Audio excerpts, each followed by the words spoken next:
Tonight, reaction to the Capitol chaos continues to pour in. We turn now to our Dave Williams. He spoke with the U.S. Secretary of Agriculture and former Governor Sonny Perdue.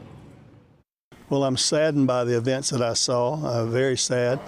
U.S. Secretary of Agriculture Sonny Perdue echoed the thoughts of many, a state of disbelief. I'm very discouraged by the people who were there that felt compelled to breach the Capitol and do the things that they did. That's not representing who Americans are. It's certainly not representing who Georgians are.